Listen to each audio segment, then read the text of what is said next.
for reasons that are not quite clear to me, we are looking at 24 frames a second when I should have 30. Nonetheless, hi. Hey, everybody. Good to see you. It's your pal, Johnny Millwater. I hope everybody's doing well. I'm feeling fantastic. I'm healthy, happy, rich, and pretty today, and I hope you are too. Got a lot of fun for you planned, so let's take a look. Let's go down to the chat. I was very excited this week to finally come up with the title for our show. We don't have credits for it yet because I just came up with the title, but I'm going to call it Johnny's Happy Place because that's what this is. Here's how it works, folks. I chat. You see the chat over there? You see the chat over there. It's right over there. That chat, whenever you type something in the comments, that'll show up in there. And then I can talk to you about it. So if there's anybody watching, you say hi in the chat, and I talk to you. It's very simple. But I'm not unaware of the fact that I'm not always going to be able to have people in the chat. So I have a backup system. Should we go like a minute or so without anything in the chat, we will do what's called spinning the wheel. Let me show you how that's done. Oh, that's good coffee. Here we go, folks. We're spinning the wheel. I hope you're ready. I love this part. Wrong button. Here we go. And spinning the wheel. As you can see, we got a lot of choices on the wheel. These are all things I like doing. I like reading wisdom and riddles and monologues, and singing songs, reading Shakespeare, for example. Let's go do some Shakespeare right now. To the Shakespeare stage.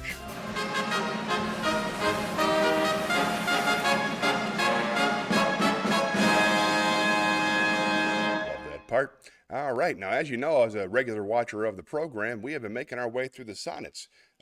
Shakespeare wrote over 130 sonnets, and I know that because we are currently on number 135. Ladies and gentlemen, this is sonnet 135 by William Shakespeare. Whoever hath her wish, thou hast thy will, and will to boot, and will in overplus. More than enough am I that vex thee still, to thy sweet will making addition thus. Wilt thou, whose will is large and spacious, not once vouchsafe to hide my will in thine? Shall will in others seem right gracious, and in my will no fair acceptance shine? The sea all water, yet receives rain, yet still and in abundance addeth to its store. So thou, being rich in will, add to thy will one will of mine, to make thy will more. Let no unkind, no fair beseechers kill. Think all but one, and me in that one will. Oh, it's exciting stuff. Hey, Kimmy's here. Good morning, Kim. How you doing this fine day? Tony, hey, that's exciting. Let's go back to the chat. I didn't expect you to tune in, man. That's fun. Kim, you remember Tony Esposito? This is very exciting. If there are people who are fans of comedy on the Carnival ships over the past 2 decades, you are in for a treat because we have 2 of them on the program right now, live. Tony Esposito, all the way, I'm being told, from Charlotte, North Carolina. And Kim, where are you this week? Where are you calling in from? Where are you working? Which ship are you on? What port? I love this part. Oh, what you gonna type? No, nothing yet. This is fun. Tony, I'll tell this story while Kim answers the thing. Tony asked me last week, he said, hey, Johnny, why are you doing this highbrow stuff? I never thought of it as highbrow stuff. It's just the stuff I like to read. But I am certainly open to reading anything that's pretty and makes you happy. I got Mark Twain in there. He's not too fancy. I got a bunch of old street jokes. That's fun. But if you can think of anything that might be fun to read, just type it in the chat, and I'll try it. Kim's always good for a recommendation, right? Man, that's a long lag. Let's spin the wheel. I'll come right back.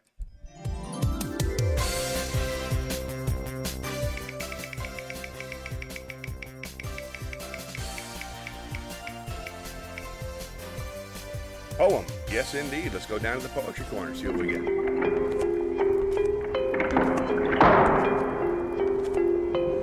We were doing a whole bunch of Robert Frost, but let's do some Shel Silverstein, because I happen to know that Tony loves Shel Silverstein, and so do I.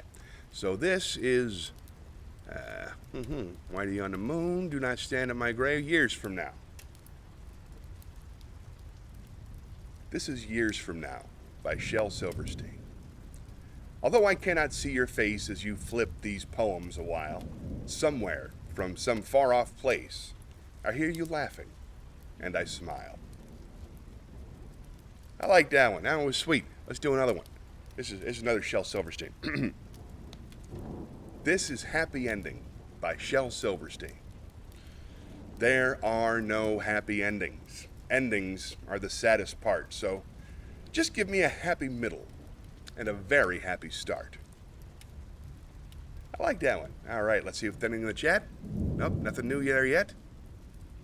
So let's spin the wheel some more.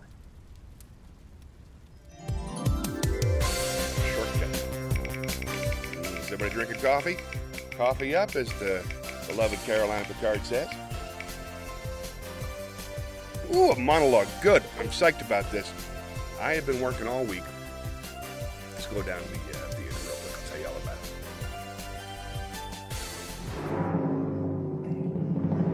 I am going to be in a show this coming Wednesday, produced by Mrs. Debbie Millwater. It's called Ghosts of Comics Past, and it's like a Halloween party. But part of the show is that a couple comics, we get to come together and sort of do tributes to some dead comedians. And I've been working on my impressions for a while, and I'm going to shave off my beard, and I'm going to do an impression of Norm Macdonald. I'm going to do an impression of Rodney Dangerfield, and I'm going to do an impression of Mitch Hedberg on the coming show. So I wanted to work on my Norm on this because I haven't done it before. So I got a few Norms for you. So here we go. Let's pick out some Norm monologues. All right, let's see. Whiskey speech, Janice, that's what I'm going to do in the actual show. Let's do systemic racism, obesity and Down syndrome, or pork chop. Let's do pork chop. All right there. I ate a pork chop. I don't want to brag or anything like that, but it's in my belly right now as we speak. And I realize that you eat at a restaurant different than you eat at home, you know? Like at home, you would never cook up a pork chop on your skillet, you know, and make it nice and hot on one side and then turn it over there and make it nice and hot on the other side and then cut into it, see how it's going in the middle there. And then you say, man, I'm going to love eating this delicious pork chop. As soon as it's hot enough to eat, I'll eat it. But first, while I'm waiting, I'm going to get a big loaf of bread. Who would do that? Like with 35 pats of butter, and I'll eat that loaf of bread. And that'll get my appetite sharpened up for the pork. I also noticed that desserts are different nowadays. Like when I was young, the waiter would come and he would go, what do you want for dessert? Would you like apple pie or cherry pie? And I'll go, I'll have the cherry pie. And the guy would bring it. It's very, very simple, you know. You know, things were simple back then. Now desserts, oh my Lord. The guy shows up and he's got a big tray at a canted angle and every confection known to man is on it. And I don't like the way he talks either because he doesn't like talk the pork chop talk anymore. All of a sudden, for dessert, he's like all the sexual undertones, you know? I mean, like he's all like, why are you saying like that? He's like, may I tempt you with something? Tempt me? Do you like decadent things? Well, I don't. I hope you left some room in your belly. Okay, listen. Are we still talking about desserts here? What's going on? I don't want to end up blowing you in the bathroom or something like that. I don't want to end up blowing a guy in the bathroom. Listen, I could be tricked as much as the next fella. I don't want to be in the bathroom like, hey, wait a second. Whoa. Hold on there, maestro. I thought we were talking about butterscotch pudding or something. I don't care much for you, Captain. I'll tell you that right now. I'll continue. I'm a man of my word, but I'll say this. I'll say this, Chief. Were my word, not my bond. And none of this. And I'm doing it reluctantly. I hope you can tell that.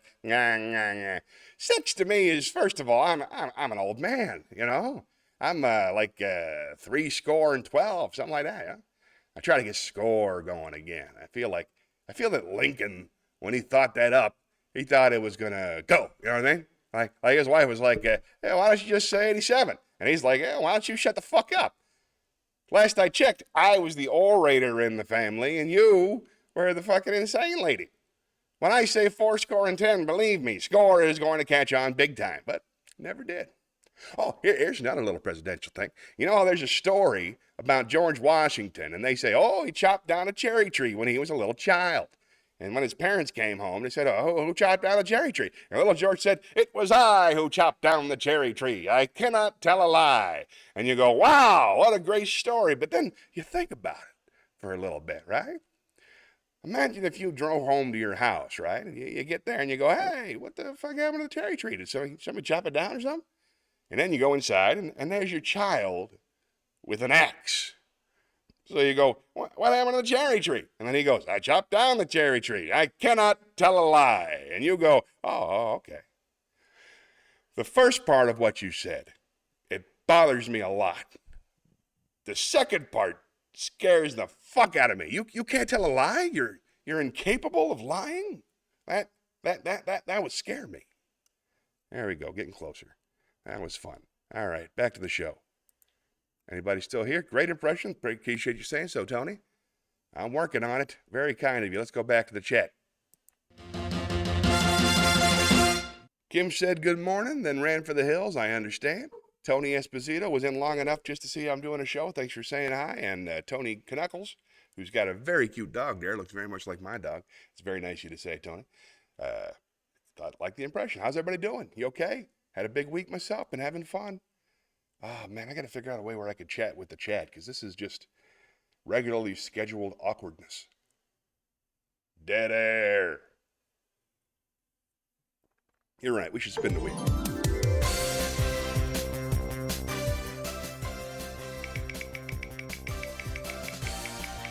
Look forward to watching that tape there. See if I can't learn how to do noise.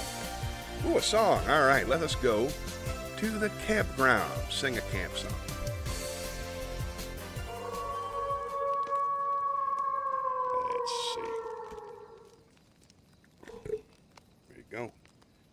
And we'll do it this way. We'll project a little bit. How about... Oh, that's a good one.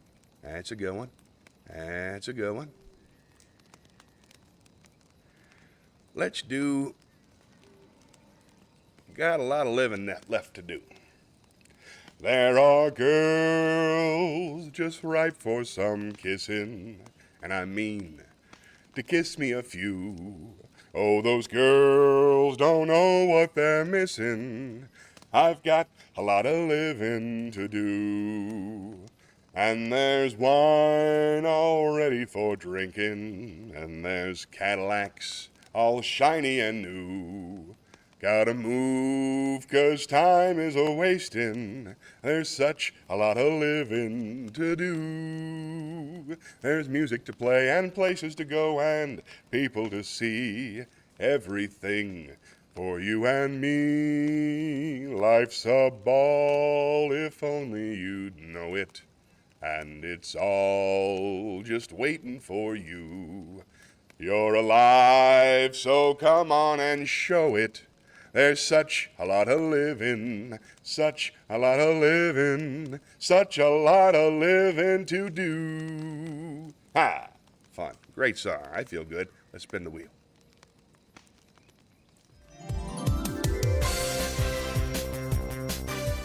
Good friend. Nice to have a couple Tonys in here. Let's spin the wheel again.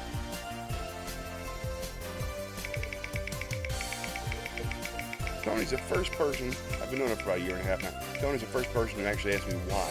So that's cool. Now, I just did a song. Come on now. Let's not bore the nice people. Come on, Wheel. You're here to mix things up. Shakespeare. So it shall be. Back to the Shakespeare.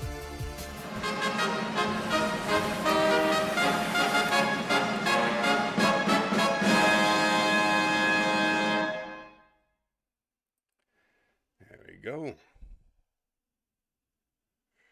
You common cry of curse, whose breath I hate as reek of rotten fens, whose loves I prize as the dead carcasses of unburied men that do corrupt my air, I banish you! And here, with your uncertainty, let every feeble rumor shake your hearts. Your enemies, with nodding of their plumes, fan you into despair. Have the power still to banish your defenders, till at length your ignorance, which finds not, till it feels, making not reservation of yourself, still your own foes, deliver you, as most debated captives to some nation that won you without blows, despising for you the city. Thus I turn my back. There is a world elsewhere. That's from Coriolanus,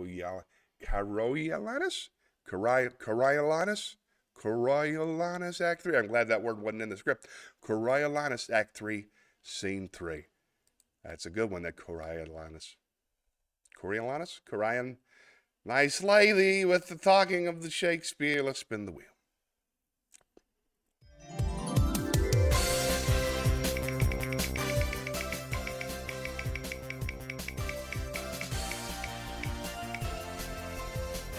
Hey, poem. I love reading those.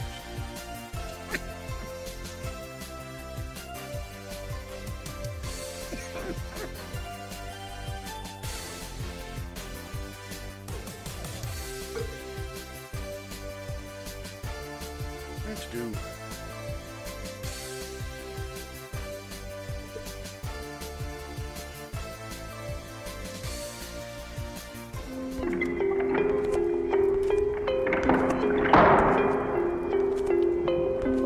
Got the headphones on, but my voice isn't where it ought to be, so this ought to be interesting, right, folks? All right, here we go. Poems. We were doing some Shel Silverstein. But now, I think I would like to do... Oh, there's so many good ones here. Here we go. Sarah Sylvia Cynthia Stout would not take the garbage out. She'd scour the pots and scrub the pans, candy the yams and spice the hams. And though her daddy would scream and shout, she simply would not take the garbage out. And so it piled up to the ceilings, coffee grounds, potato peelings, brown bananas, rotten peas, chunks of sour cottage cheese that filled the can and covered the floor, cracked the window and blocked the door, with bacon rinds and chicken bones, drippy ends of ice cream cones, prune pits, peach pits, orange peel, gluppy glumps of cold oatmeal, pizza crust and withered greens, and soggy beans and tangerines, and crust of black-burned buttered toast, and gristly bits of beefy roasts. The garbage rolled on down the hall. It raised the roof. It broke the wall. Greasy napkins, cookie crumbs, globs of gooey bubble gums, cellophane from green bologna, rubbery, blubbery macaroni, peanut butter caked and dry, curdled milk and crusts of pie, moldy melons, dried up mustard, eggshells filled with lemon custard, cold French fries and rancid meat, yellow lumps of cream of wheat. At last the garbage reached so high that it finally touched the sky, and all the neighbors moved away, and none of her friends would come to play. And finally Sarah Cynthia Stout said, "Okay, I'll take the garbage out." But then, of course, it was too late. The garbage reached across the state, from New York to the Golden Gate, and there, in the garbage, she did hate. Poor Sarah met an awful fate that I cannot right now relate, because the hour is much too late. But children, remember Sarah Stout, and always take the garbage out. Hey, don't do much better than that for Shel Silverstein. Let's spin the wheel.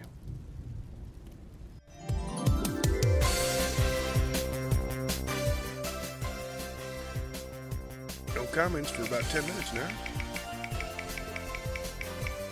Is anybody still in the room? Please say hi. Oh, we just did Shakespeare. I think that's how I lost everybody.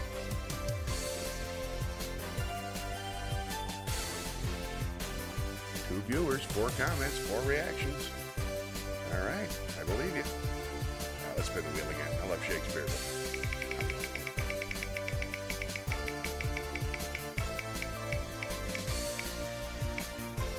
Poem, yay! Back to the poetry corner. Poem, I don't mind doing 2 in a row.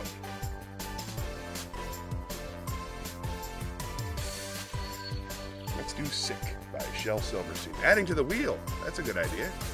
What's that say? Roll call. Oh, that's a good idea. I like that. Roll call. I think I could do that. Let's do a roll call now. Who's here? Magic talk. Oh, man, I never talk about magic. Haven't been a magician in many, many years. These are great. Thank you, Tony. All right, poem. Here we go.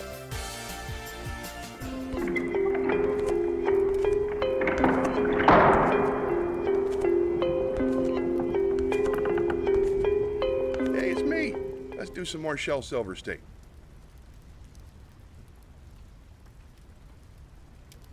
Be honest, Sylvia Cynthia Stout's my favorite one. Let's give it a try. Let us do This is Sick by Shel Silverstein.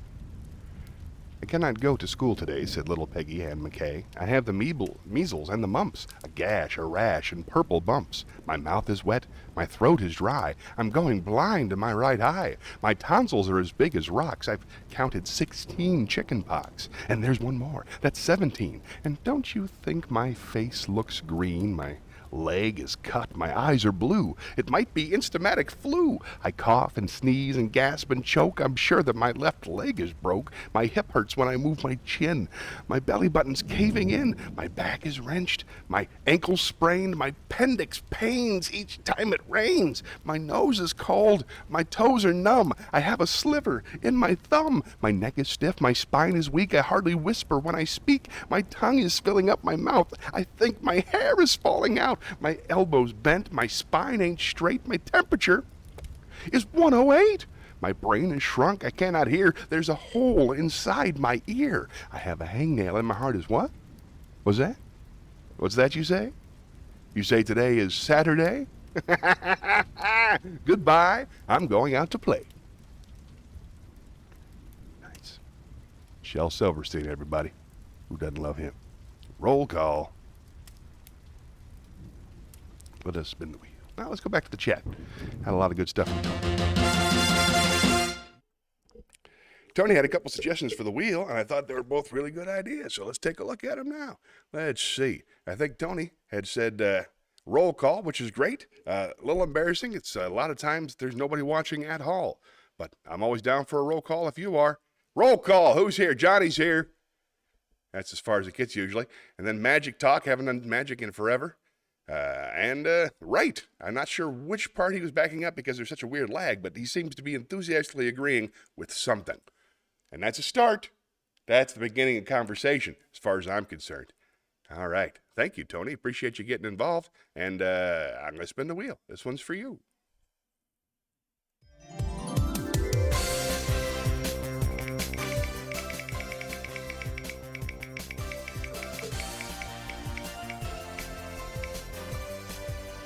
Shakespeare. Why not? We'll find a short one. TK. Arcade. RKI. I like this poet. I don't like poetry. RKI. TK. All right. I don't know what words mean. Here. I'm sorry you don't like poetry, man. This must be a tough show to watch. Thanks for hanging in there. Here. Let's go to the poetry part. Better yet, let's go to Shakespeare stage.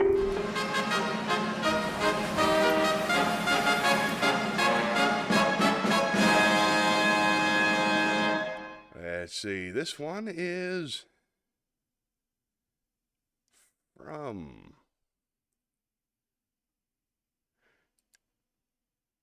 the Scottish play. They met me in the day of success, and I have learned by the perfectest report they have more in them than mortal knowledge. When I burned in desire to question them further, they made themselves air into which they vanished. Whilst I stood wrapped in wonder, it came missives from the king, who all hailed me Thane of Cawdor, which these weird sisters saluted me and referred me to the coming on of time, with Hail, King that shalt be. This have I thought to deliver thee, my dearest partner of greatness, that thou mightst not lose the dues of rejoicing by being ignorant of what greatness is promised thee. Lay it to thy heart, and farewell. There's a short one. All right. Man, I don't know. All right, so, okay. I like this poet, and I don't like poetry. Shel Silverstein, you really can't argue with. Back to the chat. We got to have a chat somehow. The only thing that can make the show okay is the chat. Now, Tony, he said RK with an exclamation point, I think, and then TK with an exclamation point. I don't know. I don't know what those things are. I want to.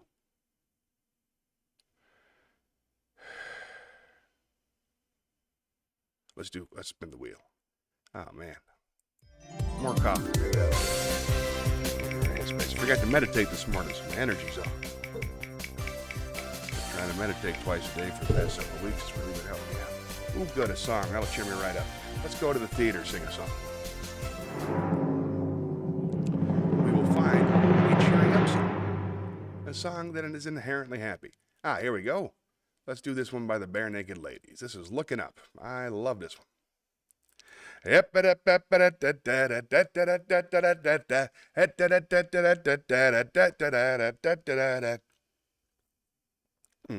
Some people want to take a high dive into a drink. Some people want to watch the world swirl into the sink. Why would you argue? Is the glass half full? It's a mess. I drank the first half. You can drink the rest. Hey! One foot on the pedal, one hand on the wheel. Don't know where I'm headed, but it starts right here. Everywhere I go is home, every town and every road, every song I've ever known carried in my bones. I feel like a lightning strike every time I rock the mic. You can join me if you like, or I'll go on my own. I'm looking up, whoa, whoa, whoa, whoa. I'm looking up, up, up, up, all the way up, up, up, up, up. I'm looking up, up, up, up, up. Look at me now, I think you'd find it hard to believe. Back in my yearbook, voted least likely to succeed. You go and worry about the things you can't control.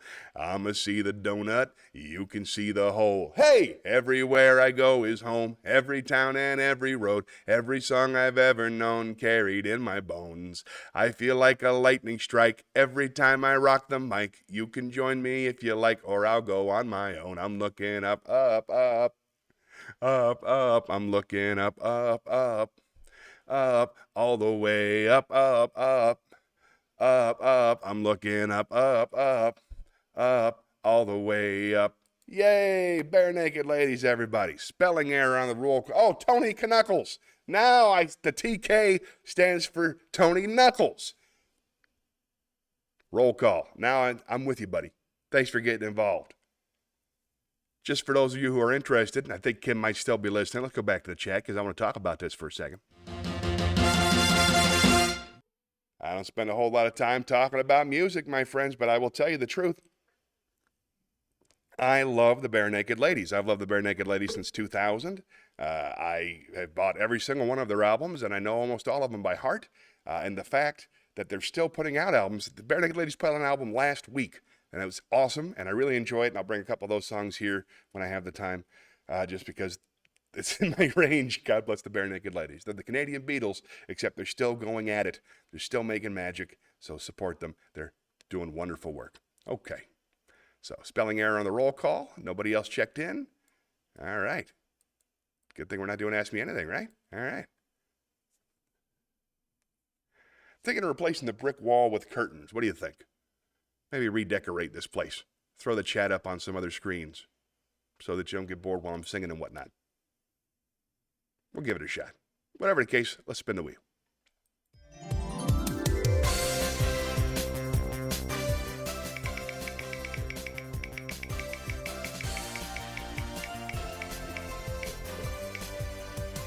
Wisdom, finally.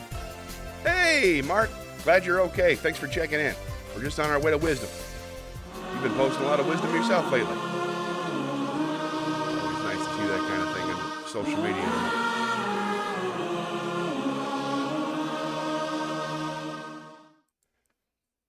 Now, we've been waking our way through various wisdom.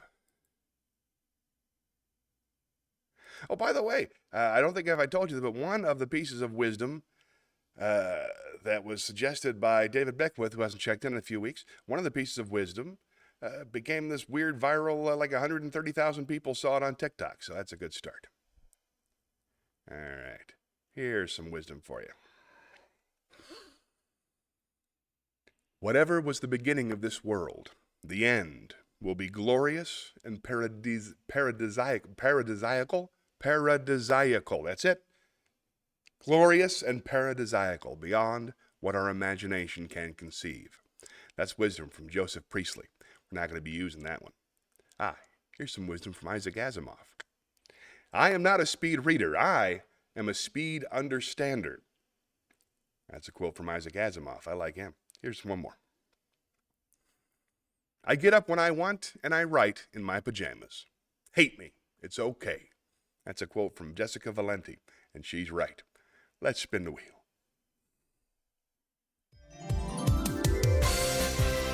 Yes, more me, less dead space. That's an excellent choice. Thank you, Tony. Let me explain why I made that choice. Hold on for a sec. Let's go back to the chat.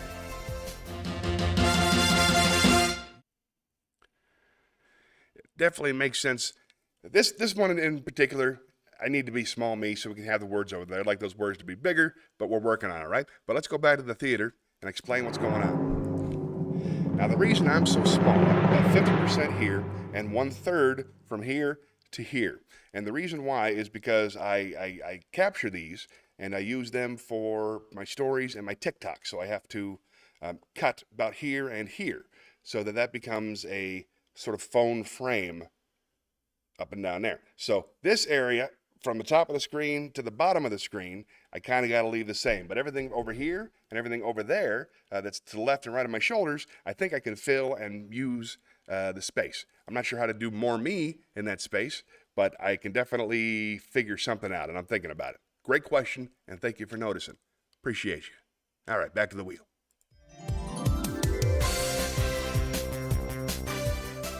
Very, very good note. Maybe I can figure out a way where I can just broadcast the whole thing sideways. Who knows? Shakespeare, man, I'm tired of Shakespeare already. Fine. Who am I arguing with? It's my favorite thing. Here we go. Let us do another sonnet. See if I can understand this one.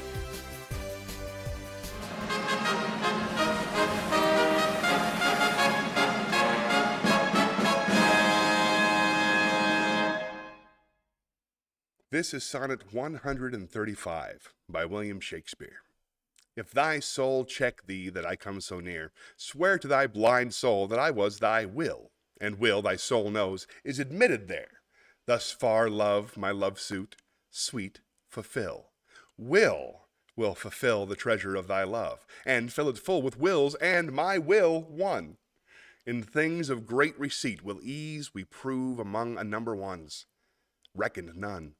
Then, in the number, let me pass untold, though in thy store's account I one must be, for nothing hold me, so it please thee hold, that nothing me, a something sweet to thee. Make but my name thy love, and love that still, and then thou lovest me, for my name is Will.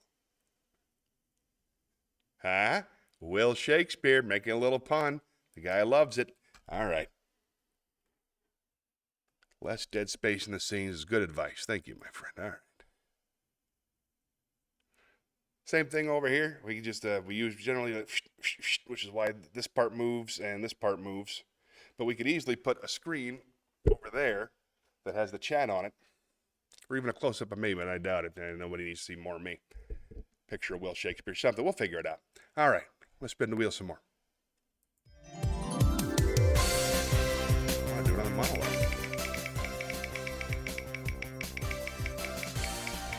Come on, monologue.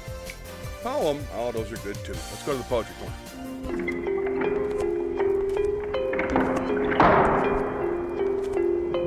I'm receiving nothing but positive feedback on my Shel Silverstein recitals, so let's do some more Shel. I got a whole big collection.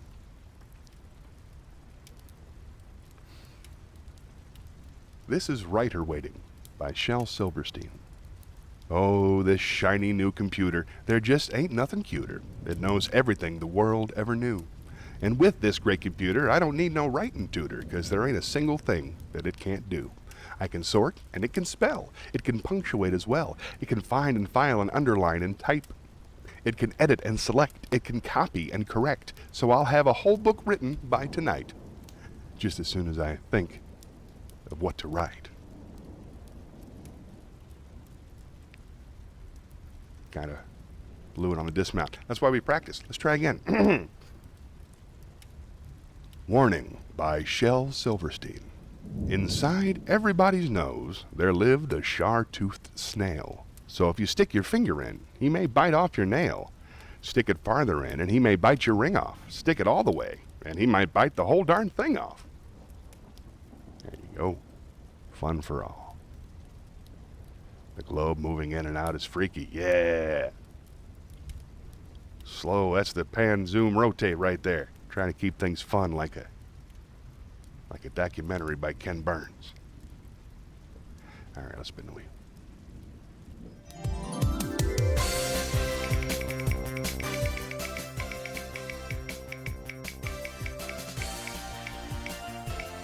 Now, Tony, remind me, are you a magician? Embarrassed. Ooh, Zen Koan, those are good. Maybe we'll learn something. We're almost done with all the Zen Koans. Can you believe that? There's only 100, and we've read 90-something. So that's pretty exciting.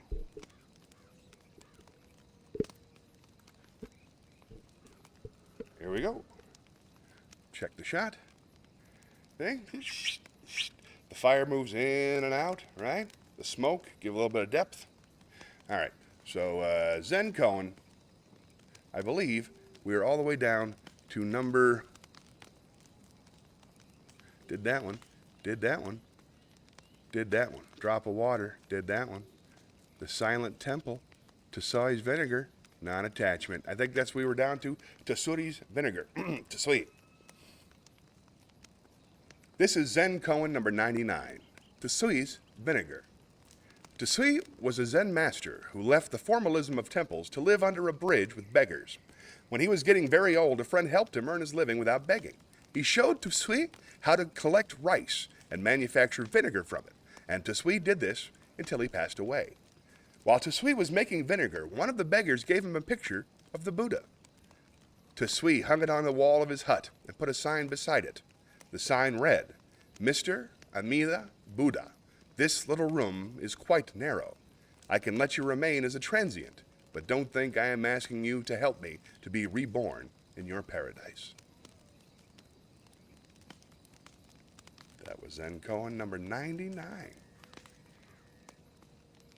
I did used to do magic in my act. Let's go back to the chat show. I guess you've known me a long time, Tony. I'm sorry about that. Yeah, no, I started out my career when I was about 11 as a magician. And then I did close-up magic till I was about 17. Then I started doing comedy magic. I was Johnny the Magic Man Millwater in Orlando, Florida. And out of Orlando, Florida for about 10 years. And then I think the only magic I had left in my set for the last 10 years when I was working for Carnival. When I was working for Carnival, I forgot the point I was making. I got distracted. Sorry about that. I saw the new question. Let me see what the question was before that. That can't be a good sign. There we go. Yes, I used to use magic in my act. I was Johnny the Magic Man Millwater, and the only magic that was left in my act was I would escape from a straitjacket while singing My Way, which is the easiest part of anything I've ever done to describe. It's exactly like it sounds like. It was my big finisher for years, but I don't do it much anymore. I went to many magicians' conventions, and I got to know several magicians as friends, you know, and they tended to be very unhappy and poorly treated by everybody, and I just wanted to get out of that with something with more respect, stand-up comedy. If that doesn't work, I might become a mime. Mark has a question. Thanks for coming, Mark. Good to see you again. Mark wants to know what kind of projects and collaborations am I working on? Let's see. I have my 3 impressions that I'm working on. That's a collaboration with my wife and several other people. That's this coming Wednesday. I have my writers group.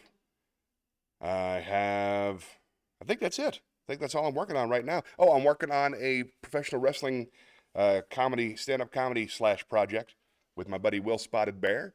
And I'm working with my buddy Tony Esposito. Nothing in particular yet, but we're getting together a couple times a week to see what we can click about. And I was writing a podcast with Paul Platt, but he stopped returning my texts. So I'm still trying to figure out how to write a radio show style podcast, something where everything word for word is written, no conversation. Thought I'd try something different since that's the opposite of what a podcast is supposed to be. But that's all I'm working on right now. What are you working on, Mark? Tell us all about it. All right. That was fun. Thanks for getting involved, everybody. Hey, questions. All right, let's spin the wheel.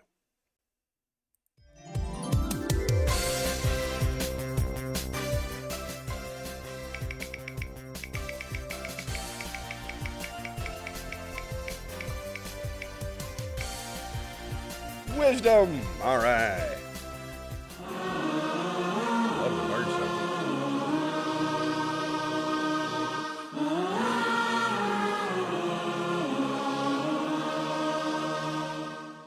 Sometimes wisdom's got to be found. You know what I mean? There we go.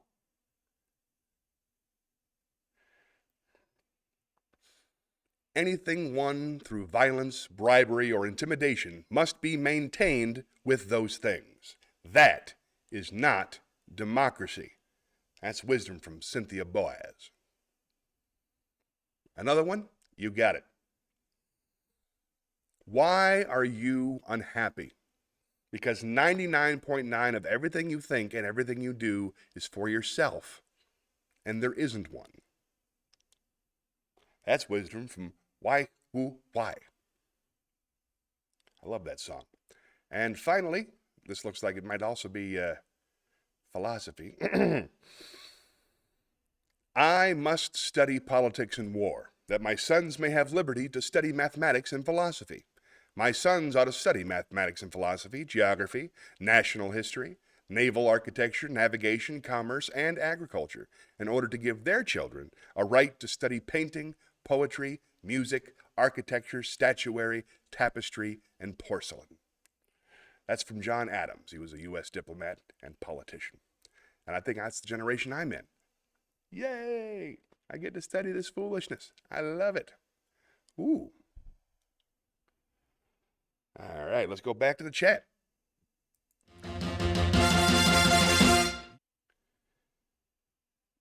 Now, Mark asked me, he said, I was musing the other day about a kids' stand-up class, perhaps partnering with the public libraries. Well, one, I love public libraries. I hopefully will do my class too. I love teaching stand-up comedy, but I have no interest in working with children. I love my children very much. Everybody else's children, I just don't feel safe around them. Anything can happen at any time, and I don't want none of that. So, but, you know, if somebody else produced the whole thing and I came in and spoke, who knows? But no, it just doesn't appeal to me as much as performing for getting the adults to understand it. It's a tricky thing, and it's very, very hard on the ego. I'd hate to subject a child to that. But I see your point, and I'm glad you're musing. Thank you. Let's spin the wheel.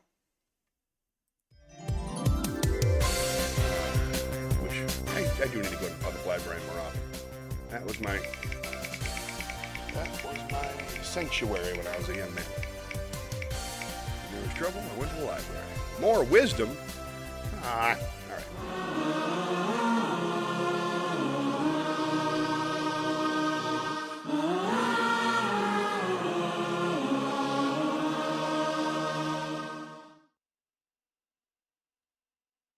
Oh.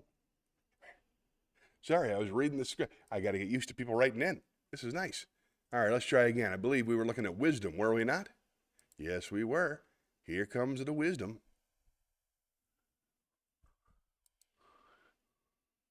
Nope, that's Zen. It's tricky to find it sometimes.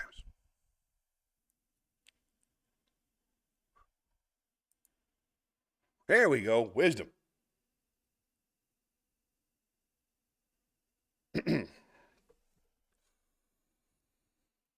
Thousands of candles can be lit from a single candle, and the life of the candle will not be shortened. Happiness never decreases by being shared. That's wisdom from the Buddha. I always liked that one. When fascism comes to America, it will be wrapped in the flag and carrying a cross. That's wisdom from Sinclair Lewis. He's right. Do one more.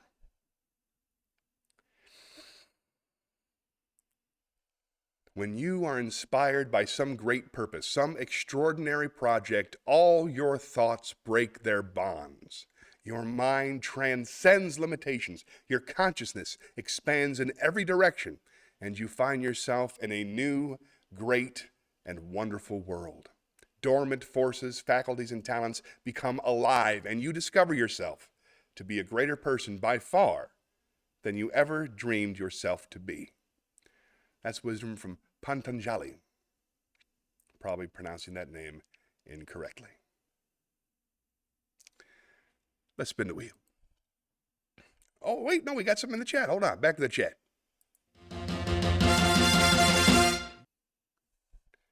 Thank you for asking, Tony. It was going to be like The Shadow. I love The Shadow. And I'm also a big fan of the Jack Benny Show and Amos and Andy and the scripted joke-by-joke sitcom comedy shows. I enjoy those very much. This was going to be a combination of several different shows. The idea was it would be framed in the entire half-hour episode would be framed in a car trip. It's a different car trip every time, but 2, maybe 3, maybe 4 characters get into a car. They start their conflict, they start driving to their destination, and then they turn on the radio. And while they turn on the radio, that's when we listen to short podcast forms, short promos, fake commercials, fake PSAs, short episodes of things like The Shadow, or just clips of things like The Shadow. Just short pieces, nothing longer than 5 minutes, and then we'll check back in with the characters, do the middle of the story, then go back out, do fake commercials and all that other short form stuff, and then come back for the final act of the story. That's the plan right now. And I had a good writing partner, but he checked out for a while, so I figured doing it right's a good at least 5-6 person job. So I'm still trying to find some people who are interested in doing that kind of work when I can't afford to pay them. So that's what's going on with that, and thank you for taking an interest. Let us spin the wheel. Oh, wait, I got a button. I didn't get sick of that button. Here we go. Hope monologue comes up, man. Monologue hasn't been coming up enough, and I got a whole bunch of new monologues. Song. All right, good. Those are fun. Let's go to the theater. A nice short song.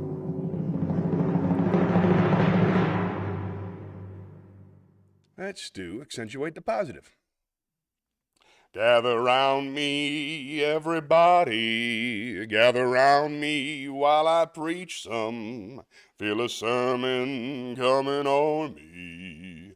The topic will be sin, and that's what I'm again. If you wanna hear my story, then settle back and just sit tight while I start reviewing the attitude of doing right.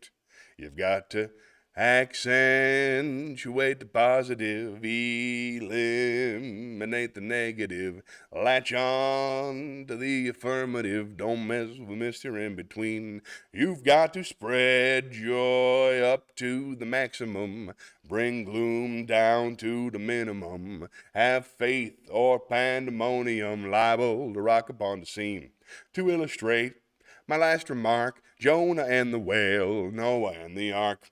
What did they do just when everything looked so dark? Man, they said we better accentuate the positive, eliminate the negative, latch on to the affirmative, don't mess with Mr. In Between. No, don't mess with Mr. In Between. Ha, I feel better.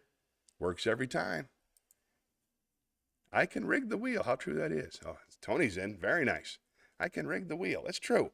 Hey, I'm in charge here. You're right. We're going to monologue. Wait, this is the monologue screen. I'm going to spin the wheel anyway. Here we go. Rig the wheel. I like the way you think, Tony. Hey, nice. Didn't have to rig the wheel. Honesty rewarded yet again. Love it when that happens. All right, let's head back to the theater and do. See what we got over now. All right, let's see. Let's do some more Norm just for practice. I still don't feel like I'm getting it yet. Yeah. I like doctors, you know. I like specialists, you know. Let's say, this is what I don't understand. Your foot hurts, so you want to go to the foot doctor. And the foot doctor, he goes, oh, you can't come. You got to go to a regular doctor. And then you go to the regular doctor, and he goes, oh, yeah, you need to go to a foot doctor. Just pay Agnes $80 on the way out. What is that scam, you know? You go, all right. He goes, while you're here, you want me to take your blood pressure? Like, no, that's fine. I've had my blood pressure taken about 5,000 times. I don't even know what it means. They go, oh, it's 150/60. I go, is that good? And they go, I don't know. It's all a blur. I'm a doctor. I'm going to be hitting your knee with a hammer now. That's one of the oddest ones to me of all time. Haven't we got past that? It's like a cartoon from the 1950s. Guy pulls out his hammer, hits your knee with it. You go, my knee. Oh, God, that hurts. And the guy writes down, excellent. Very good. That's exactly how you should react when your knee is struck by a hammer. Sometimes doctor just knows smart words. You ever see those guys? Like one time, I remember I was real tired. I had this thing. I didn't know what it was. And I said, hey, doc, I got this thing. I'm real tired. And he goes, sounds like chronic fatigue syndrome to me. I said, really? What's that? And he says, well, chronic means always, and fatigue means tired. And syndrome, that means something you got. Anyway, you could pay Agnes $80 on the way out. Who knows what these doctors mean with their medical gobbledygook? Guy told me yesterday, the doc, he says, I'm now more virus than host. What does that even mean? Who's know? Here's your problem. You go to doctors too much, they start thinking you're a hypochondriac, and they don't take anything seriously, you know? Word gets around with these guys. Small community, the doctor community. And I made the mistake one time. I had a pap smear. Guy smeared my pap, you know? Turned out good, but then word got out that I was a hypochondriac. But I'm not a hypochondriac. I only think I am. My friend, who does have a medical issue, it's terrible. He's 586 pounds. Not a lie. Now, I've been blessed to have the same friends since I was in grade 4. Billy, Jimmy, Ricky, me. Now, we all went our different paths, but Jimmy became fat, and then he became really fat, and then he became obese, and then he became morbidly obese. And now, 586 pounds. It's incredible. He's one of those guys that can't get out of his house and stuff, but he's finally decided to change, thank God. So he's got a psychiatrist in there. We got him a dietitian. People are around the clock. One of the three of us go and visit him, keep his spirits up, and it's great. But he said something that struck me odd the other day, last time I saw him, which was about 6 months ago. The other day, he said to me, Norm, you wouldn't believe it, but at one point in my life, I weighed 135 pounds. And I said, oh, no, I believe that. I think you weighed every weight up to 586 pounds. I don't think he just showed up looking like this, you know. My other friend was mentally retarded. Now, I know you're not supposed to say that anymore, but that's what we said then, you know. I understand that term. It means that you're arrested. Your mental capacity has been retarded or arrested. So anyway, I'll say Down syndrome. I don't care. I didn't say it for a long time. I didn't want people to think I was a doctor. And then I'd have to hit their knee with a hammer or something. I don't know. But anyways, my best friend had Down syndrome. You know, I love people with Down syndrome. I wish I had Down syndrome. And I'll tell you why. Because they're happy. You know what I mean? They're happy. What's wrong with that, man? I wish I was happy, you know? I was happy when I was with my friend, I'll tell you that. I would love to have a friend like that right now, because how often are you happy? Have you ever been happy? It happens once in a while, you know, but with me, it's usually like when I wake up. I wake up and go, God damn, I'm glad I bought that Tempur-Pedic pillow. That was the best purchase I ever made. But then the light come on under the door and bathes you, and then your life comes in and gets all over you like a cowboy, and you're like, oh, God damn, that's not fun. You ever go in the mirror and look at yourself? I'm not talking about physically. I mean, just eye to eye, you know, and you go, good God, what's become of me? I'm going back to bed and cover myself up. Hey, that's what it's like to have what would we like to have a mentally retarded friend next to you? Guy with Down syndrome to go, I like bananas. I was like, God damn, I never looked at it that way. I like bananas too. And he goes, they're yellow. And I go, God damn, you're right. They are yellow. What say you and me? Go buy a yellow banana. See, people get mad at me, and yet they pity them. I envy people with Down syndrome, you know? They pity them. Now, who's a bad person in that scenario? I'll tell you right now, man, if there was some sort of injection where I could get Down syndrome, I'd take it, because I'd love to be happy all the time, you know? Some people go, oh, mentally retarded people aren't always happy. I go, well, I've never seen a cynical Down syndrome guy, you know? You ever seen a guy go, fuck bananas, they're yellow, I don't care, who even cares? I've never seen them. But happiness, that's the thing we all strive for the most. People pity the people that have it. They look over at a group of people with Down syndrome and go, oh, man, look, it breaks my heart when I see them. You know why? They're happy, right? It's on account of they don't understand life's horrors. It makes me sad. Makes me shake my head sadly like this here. And you know the saddest part of it all? There's no cure. They'll probably die happy. All right, getting closer to the norm. Starting to get a feel for it. All right, let's go back to the chat. Hey, Michael's here. Norm was a genius. One of my favorites. Hey, Michael. He said, hey, Johnny, if you ever come to Cleveland, Ohio, let me know. I'll bring a group to your show. I would be honored. I love Cleveland, Ohio. I think, is that the Funny Bone? Who's Cleveland? That used to be Carol Pennington's area. I don't even remember the name of her company, but thanks for sticking your head in, Michael. I appreciate you. How you been? This is the show. This is pretty much it. If you're a first timer, sometimes I do impressions of other comedians. Sometimes I talk to the chat. Sometimes I sing songs or read poetry or something like that. That's the whole deal. I'd rather talk to the chat the whole time, though. So type anything you want. I'll read it out loud. We'll have some fun. All right, back to the wheel. I want to go to Cleveland. East Cleveland. Nice.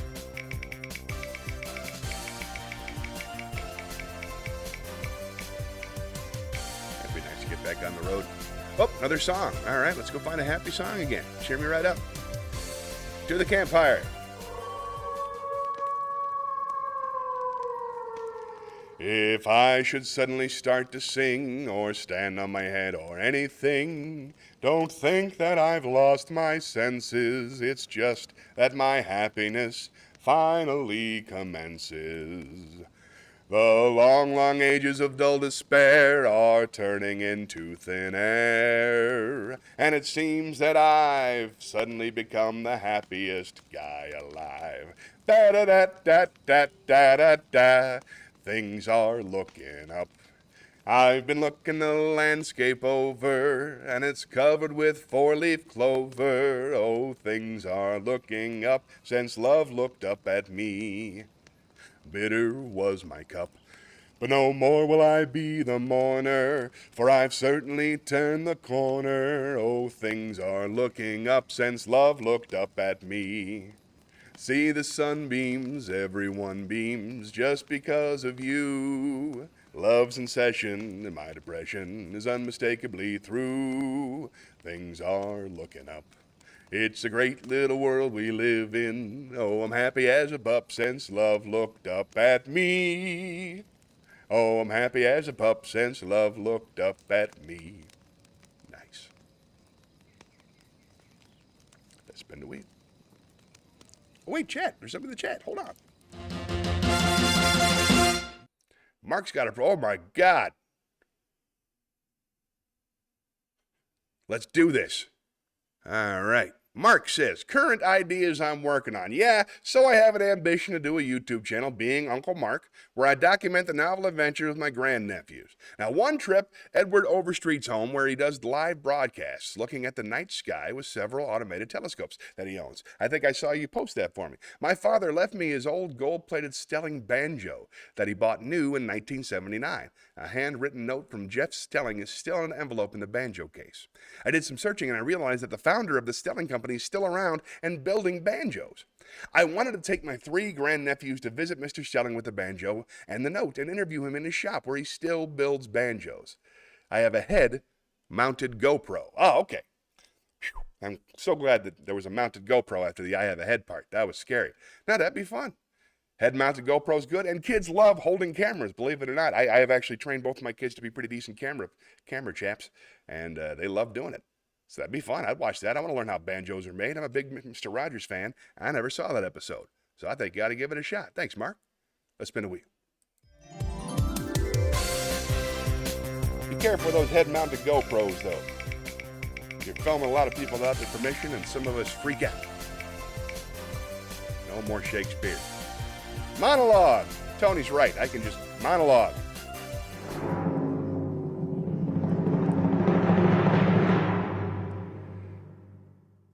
Let's do some Carlin.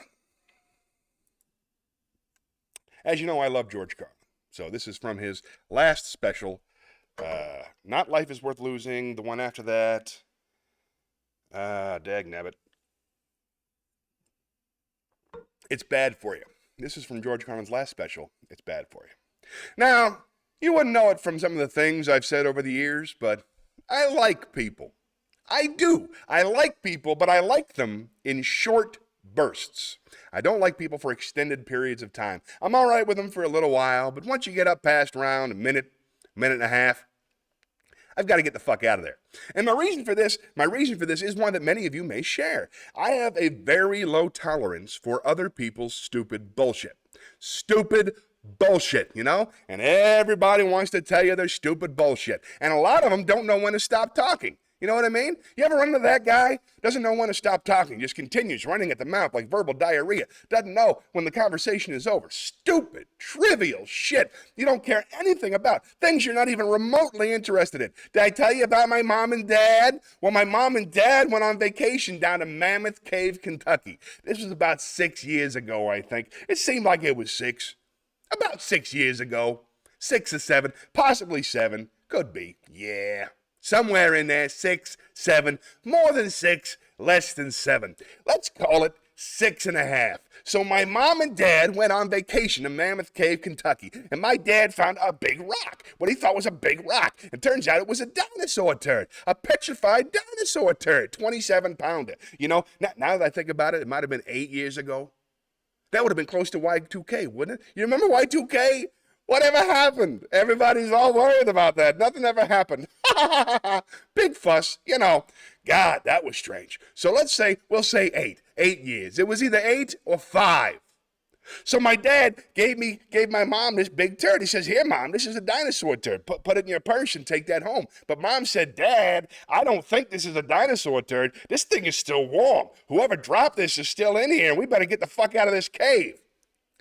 9 years ago. 9. I know it was 9 because my wife was pregnant with our firstborn, Makbadou Ben Said Salam. And he's 10 now. Or is he? He's 11. Maybe he's 11. He's either 11 or 5.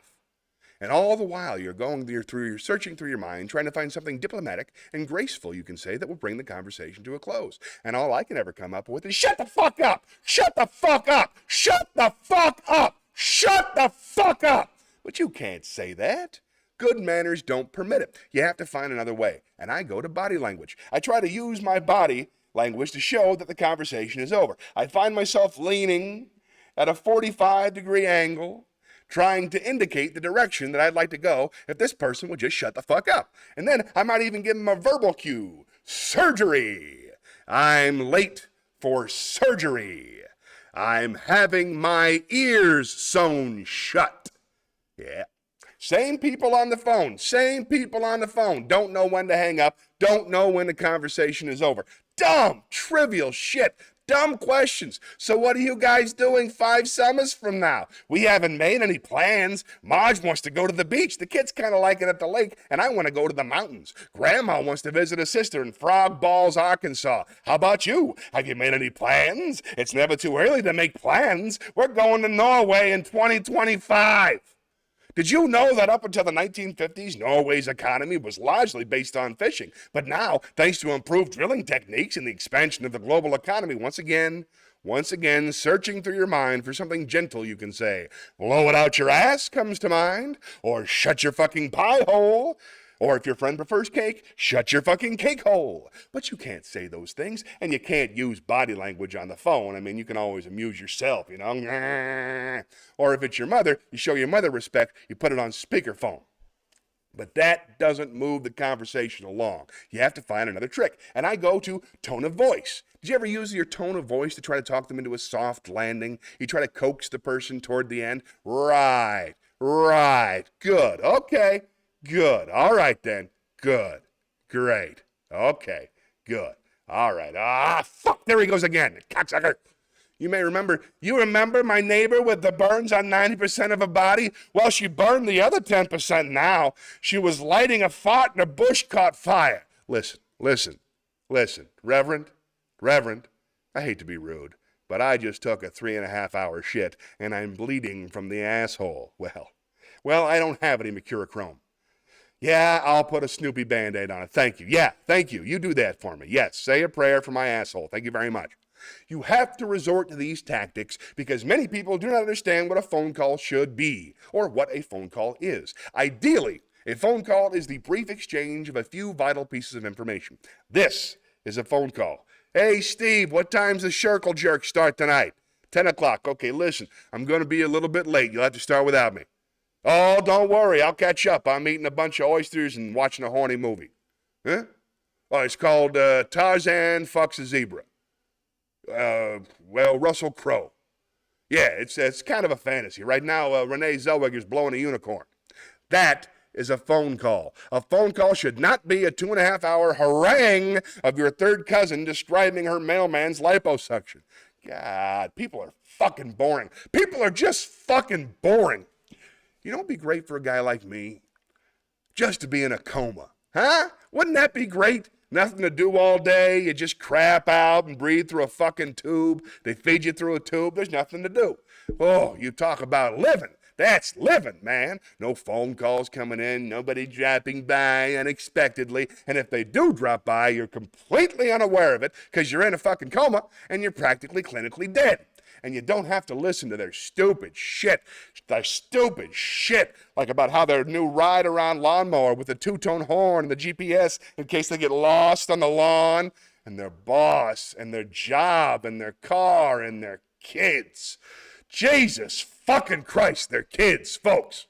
Folks, nothing worse than to be stuck somewhere with some married asshole and have to listen to him tell you about his fucking kids. Let me tell you something, folks. Nobody cares about your children, okay? No, we don't care. We don't care. Nobody cares about your children. I speak for everyone. I have been appointed by the rest of the group to inform you that we don't care about your children. That's why they're your children, so you can care about them, and we don't have to bother. But they tell you anyway. Todd is in the 7th grade now. He's in the cheese club. Giselle is 5, and she's already had 9 periods. Johan is 11, and he pretty much sits around the house hallucinating all the time. Then they want to show you the pictures. Oh, here's another ordeal. These little gargoyles that they have loosed from their loins. A lot of these professional mommies, boy, they think there's nothing better than having a baby. Oh, they think it's just the biggest thing in the world, like it's a big event, having a baby. I call it pumping out a unit. That's all they're doing. That's all they're doing. Pumping out a unit. Some of them like an assembly line at a factory. Every fucking year. Hey, Jeff, want a kid? How about twins? Polluting the earth. Polluting the earth with these creatures who have no future. They have no future. Do you know what this country's going to look like in 40 to 50 years? It's going to be a big smoking ball of shit. A big smoking, flaming, stinking ball of gaseous shit. That's what's going to happen. That's what's going to happen. It's irresponsible to have more than one child. Have one. Have one child, replacement value for yourself. Don't even replace your husband. Don't replace your husband. No, he's done enough fucking damage as it is. But then they want to show you the pictures. Sometimes they warn you, you know, that's good. They say, hey, you want to see some pictures of my kids? No. Just describe them to me. But they show you. And there's only 2 ways you can handle it. I found 2 ways to handle the pictures. The easy way, you just kind of take it all in stride. You matter-of-factly go along with the game. Oh, yeah, girl, boy, okay. Older boy, older girl. Good, 4. Listen, I got to go wash my crotch. I'll see you later. Then you get the fuck out of there. Or you can do what I do. You can do what I do. Be a little honest about what you see. Take a chance. Tell the truth. Wow, look at the fucking head on that kid. Jeez, where'd you get a fucking head like that? That thing is huge. Have you put him on YouTube yet? Boy, you'd get a lot of hits with a head like that. Or put him on eBay. You might make a little money, you know. I'm sure some Eastern European circus would snap his ass up in a fucking minute, boy. Wow, that thing is unusual. Listen, maybe he'll grow into it, you know. You never know with kids, huh? Hey, let me ask you a practical question. Where do you find hats for a kid like that? Tell me the truth. Don't be bullshitting, people. Don't be bullshitting. There's enough bullshit as it is, folks. There's plenty of bullshit. Then they want to show you the pictures of the little girl whose second teeth are coming in, and they think it's cute. It's not. It's fucking horrifying. Did you ever look at the teeth coming in on some of these kids? Did you ever take a good close look actually in the mouth? Take a look and see different. Sometimes they got 2, 3 rows of fucking teeth coming in, all odd angles. There's one under the tongue. Ah, that's unusual. Look at that, a sublingual tooth. What do you know? Once again, tell the truth. You better start saving your money right now, pal. It's going to cost you a fucking fortune to fix that. You're going to need an international team of orthodontists around the clock just to make a dent. You might want to call FEMA. That looks like a real fucking problem to me. Look at that. You have the number to the National Guard. Give them a ring. That's good. That's good. Listen, why don't you just have them all polled and let her start over again, you know? Or you could take a picture of her with her mouth closed. That would save you a lot of heartache in the long run. Listen, you don't happen to be Catholic, are you? Well, the reason I ask is you might want to take her to Lourdes and pray for a miracle over there.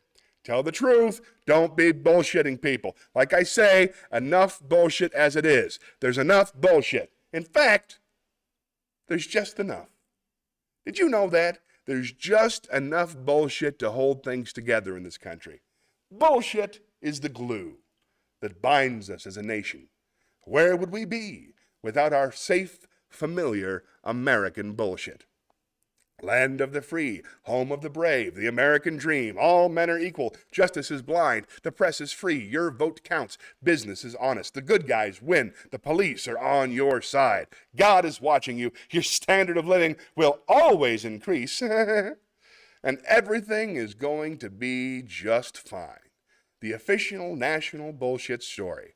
I call it the American okey doke. Every one of those items is provably untrue at one level or another, but we believe them because they're pounded into our heads from the time we're children. That's what they do with that kind of thing. They pound it into the heads of kids because they know that children are much too young to be able to muster an intellectual defense against a sophisticated idea like that. And they know that up to a certain age, children believe everything their parents tell them, and as a result, they never learn to question things. Nobody questions things in this country anymore. Nobody questions anything. Everybody is too fat and happy. Everybody has a cell phone that'll make pancakes and rub their balls now. Way too fucking prosperous for our own good. Way too fucking prosperous. Americans have been bought off and silenced by toys and gizmos, and no one learns to question things. That's from George. Hey, Dad's here. Yay. Thanks. For those of you playing at home, hilarities. That's what I was looking for. Thank you, Michael. Let's go back to the chat.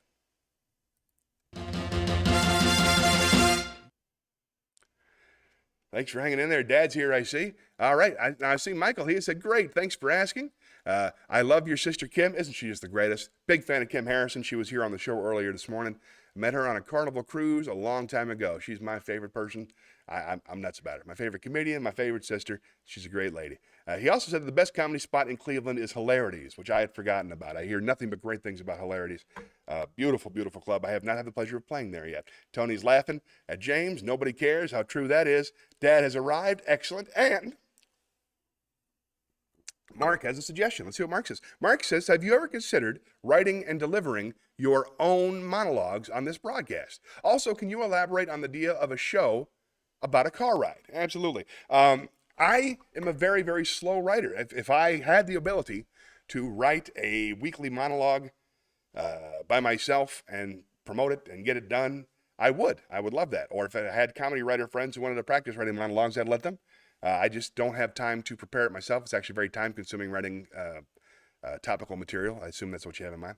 To elaborate on the idea of a show about a car ride, basically each episode is a little bit different. It's just somebody needing to go from here to going to there. Our first episode is about a couple of robbers who accidentally pick up a random person instead of their partner before they go to commit some crimes, before they go to commit a robbery. So that's what the first episode about. The second one is a father taking his daughter to get an operation. We don't know what it is until the third act, but that's what they're talking about on the way. So it could be any story of any kind.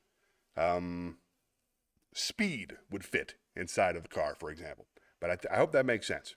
It's just beginning, middle, and end. Takes place in a car. Okay, let's spin the wheel.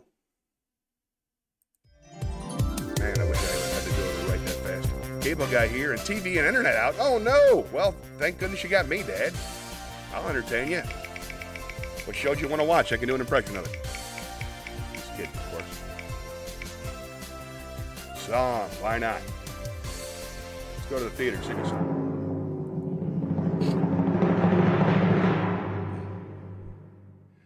This is "The Lovely" by Cole Porter.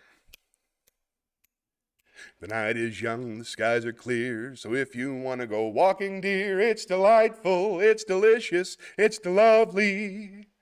I understand the reason why you're sentimental, 'cause so am I. It's delightful, it's delicious, it's lovely.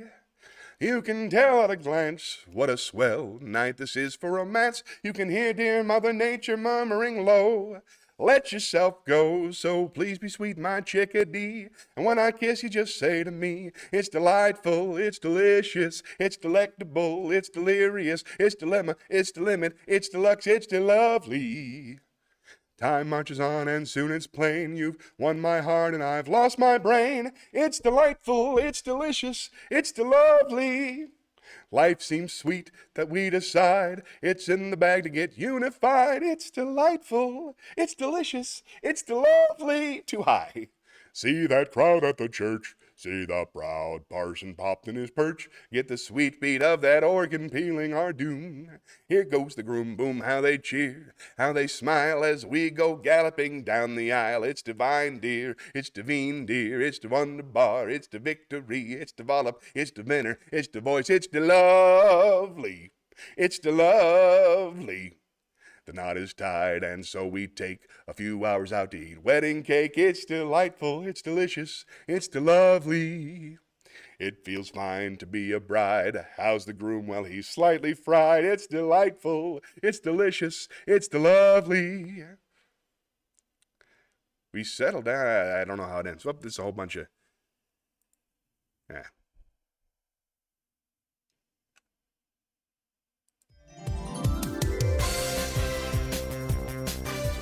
Scat that I wasn't prepared to do acapella. Sorry, the internet's out. What happened? Lightning strike? Song? I think we just did that. Nobody liked it with me. Here we go. Keep going. I think I'll pour some more coffee.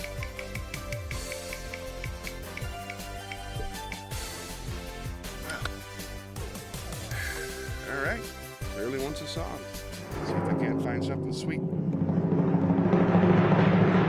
Man, that last one kind of hurt my confidence a little bit there. So let's do something simple and fun. Whoa! Every now and then there's a little earthquake down here. I wouldn't worry about it. Let's do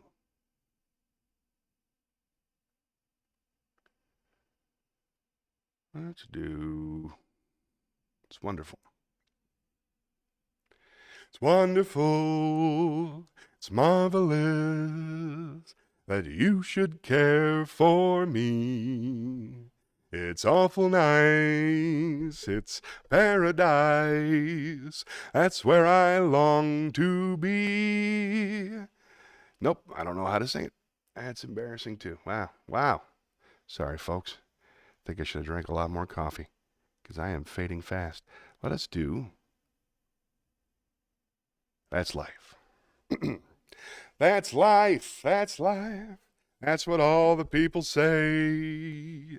You're riding high in April, shot down in May. But I know I'm gonna change that tune when I'm back on top in June. I said, that's life, that's life. And as funny as it may seem, some people get their kicks stomping on a dream, but I don't let it get me down, 'cause this fine old world, it keeps spinning around. I've been a puppet, a pauper, a pirate, a poet, a pawn and a king. I've been up and down and over and out, and I know one thing. Each time I find myself flat on my face, I just pick myself up and get back in the race. That's life, that's life, that's life. I can't deny it. I thought of quitting, baby, but my heart just ain't gonna buy it.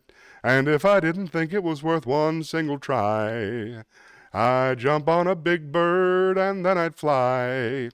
I've been a puppet, a pauper, a pirate, a poet, a pawn and a king. I've been up and down and over and out, and I know one thing. Each time I find myself laying flat on my face, I just pick myself up and get back in the race. That's life, that's life, that's life, and I can't deny it. Many times I thought of cutting out, but my heart just ain't gonna buy it. But if there's nothing shaking come this here July, I'm gonna roll myself up in a big ball, and I, bye.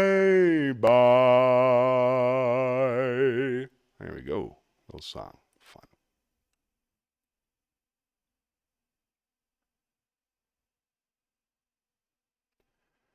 Hold on.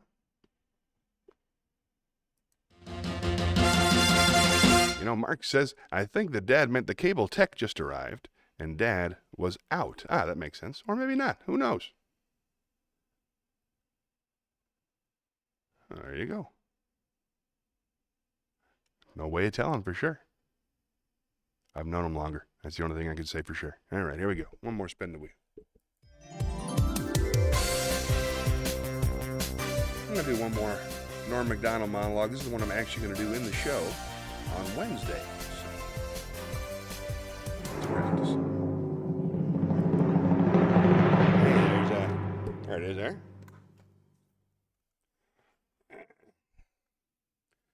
Here we go. I like the news. You guys watch the news? And I'll tell you something about the news. I don't understand it, but I still watch it.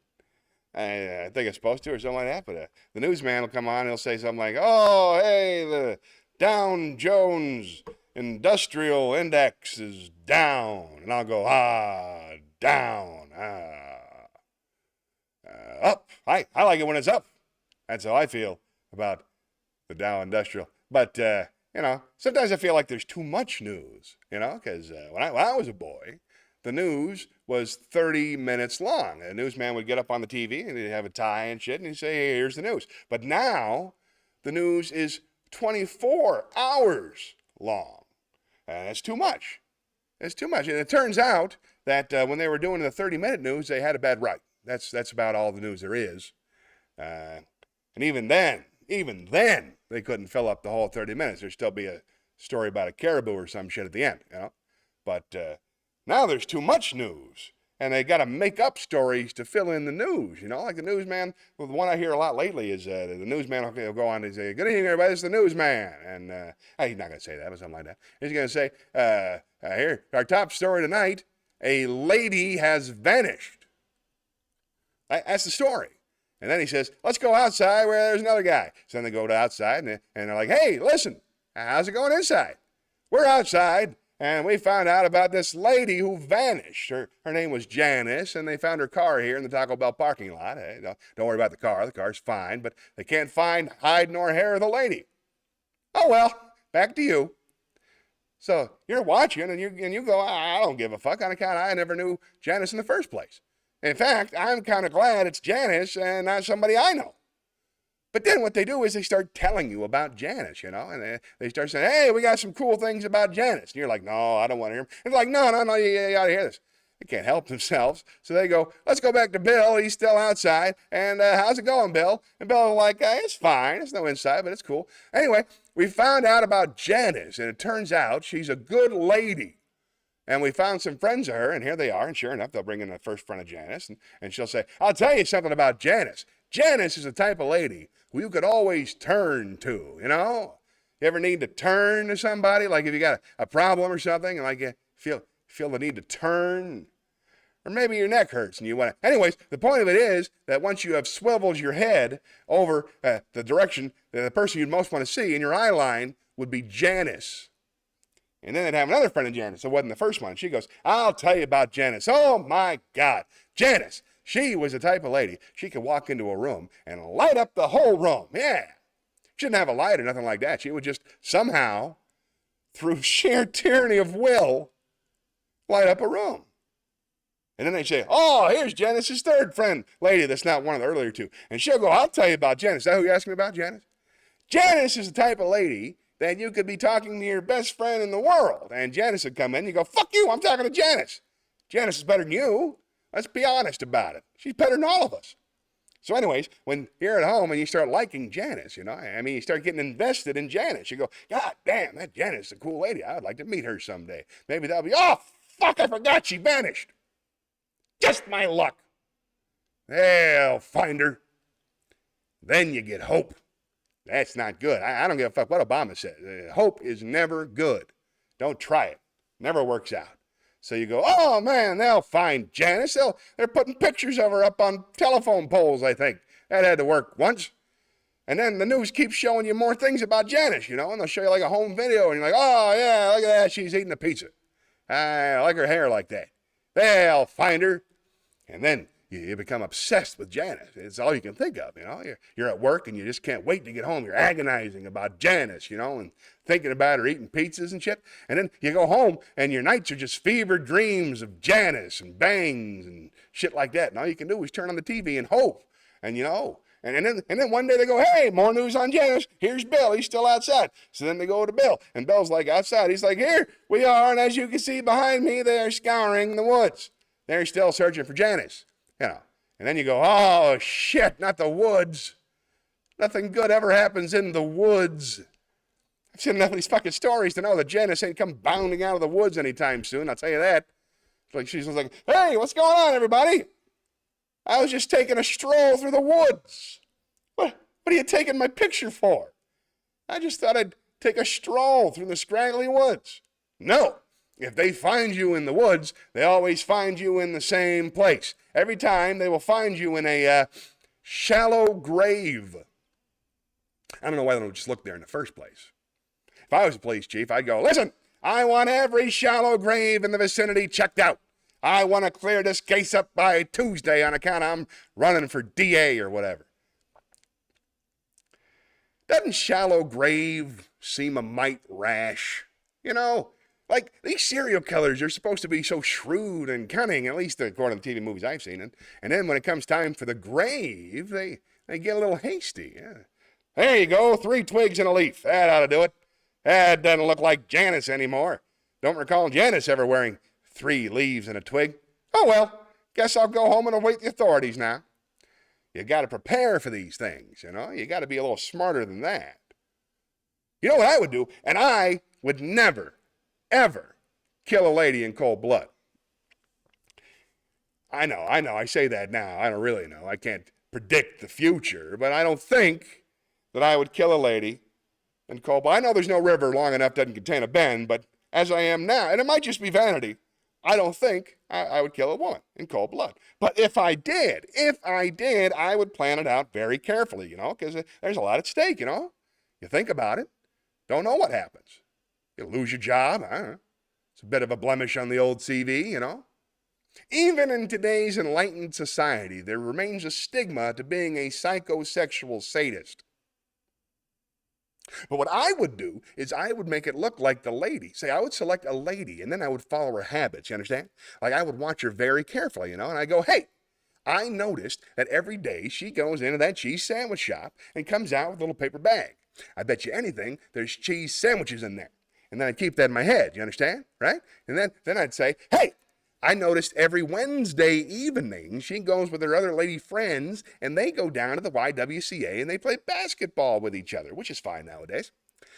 Then what I would do is on Wednesday, I would go down to the YWCA, and what would I be holding in my right hand in the parking lot but a cheese sandwich? So then she'd be coming out of the WCA, all sweaty with her ridiculous 3-colored ball and everything. And she'd go, hey, what's that in your right hand? And I'd go, nothing. I'd be coy, And she'd go, you've got something in your right hand. And I'd go, listen, lady, who knows more about what's in their right hand? Me? Oh, this. This is just cheese sandwich. Why? You like them or something? I got a whole fucking van full of cheese sandwiches right over there. Yeah. Yeah, you see that craziest looking van you ever saw? It's full of cheese sandwiches. You don't have to have cheese sandwiches in the van, by the way, unless you want to be known for your detailed work. It's not really necessary. Then I would get the lady in the van and I would drive her to a remote area, an area most known for its remoteness. I'd take her to the remote area where I had constructed a shed and then get her in there, and I would do that thing that makes me feel like God. And then her screams would just bounce off the walls and echo out into nowhere and never touch the ear of civilized man again. And then I would take her body to the woods and I'd bury her in a very, very, very deep grave. Oh well, happy Halloween, everybody. There you go. The damn cheese sandwich, right? I love it. Let's go back.